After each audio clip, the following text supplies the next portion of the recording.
The ancient art of resilience. How to rise every time you fall. Have you ever wondered why some people crumble under pressure, while others rise, stronger, sharper, and more unstoppable than ever? History tells us something powerful.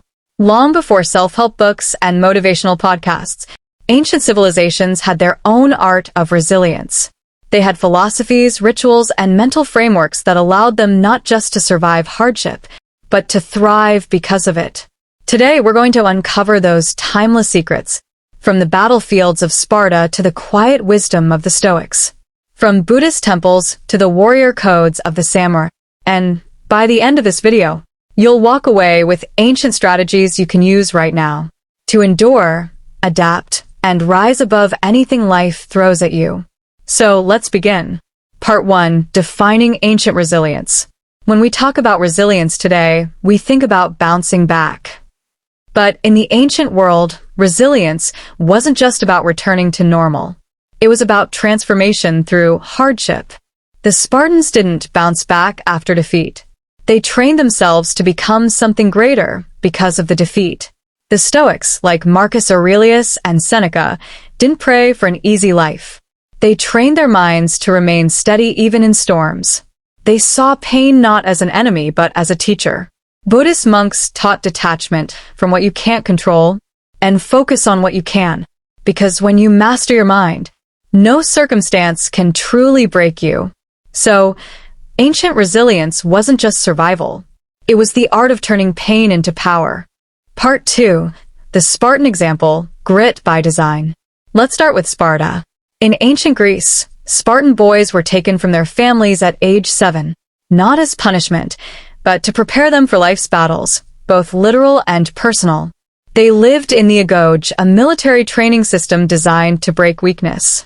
They endured cold, hunger, exhaustion, and constant tests. Why? Because Spartans believed that comfort breeds softness, and hardship builds unshakable character. Now, you might not live in a warrior state, but the lesson is clear. Resilience can be trained. It's not a gift for a lucky few. It's a skill you can build by gradually exposing yourself to discomfort and learning to adapt rather than avoid. Part 3. Stoic resilience.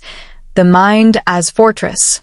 If the Spartans trained the body, the Stoics trained the mind. Marcus Aurelius wrote in his journal, "The impediment to action advances action. What stands in the way becomes the way." In other words, when life blocks your path, the obstacle itself becomes the path forward.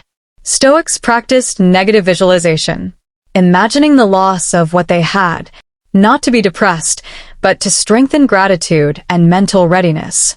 When you prepare your mind for storms, you stop fearing them and start navigating them like a skilled sailor in rough seas. Part 4. The samurai, unshaken spirit.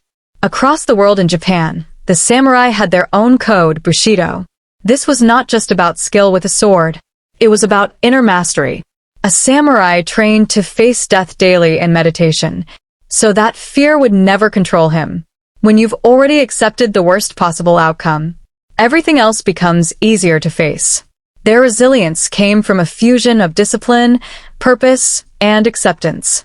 They lived by the idea that one's honor and principles matter more than comfort or fear. For us today, it's a reminder that resilience isn't just about surviving pain. It's about living in alignment with your values even in the face of it. Part 5. Buddhist perspective, the river and the rock. In Buddhist teachings, resilience is less about being a rock and more about being a river. A rock resists and eventually cracks. A river flows around obstacles, reshaping itself without losing its essence. Life will change. People will leave. Plans will fail. But like the river, you can adapt, keep moving, and carve a new path. Mindfulness and meditation train you to observe hardship without being consumed by it, to pause before reacting. And in that pause lies the strength to respond wisely instead of emotionally. Part 6. How to apply the ancient art of resilience today.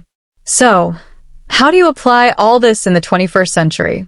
1. Train discomfort. like the Spartans, take on small challenges, cold showers, early mornings, learning new skills, so you grow stronger outside your comfort zone. 2. Reframe the obstacle, like the Stoics ask, "What can this teach me?" instead of "Why me?" 3. Live your values, like the samurai, have principles that guide you, so when life shakes you, you still stand firm. 4. Flow around problems, like the Buddhist river. Adapt instead of resisting reality. Resilience isn't something you find in crisis, it's something you build every single day. Remember, life will test you. It will break your plans, challenge your beliefs, and push you to the edge. But you are the heir to thousands of years of human strength. You carry the same spirit that carried warriors, philosophers, monks, and survivors through the hardest times in history. The ancient art of resilience is already inside you. It just needs to be practiced, sharpened, and lived. So the next time life knocks you down, rise. Not as the same person you were, but as someone stronger, wiser, and unstoppable. If this message spoke to you, share it with someone who needs to hear it today. And remember, you are far stronger than you think.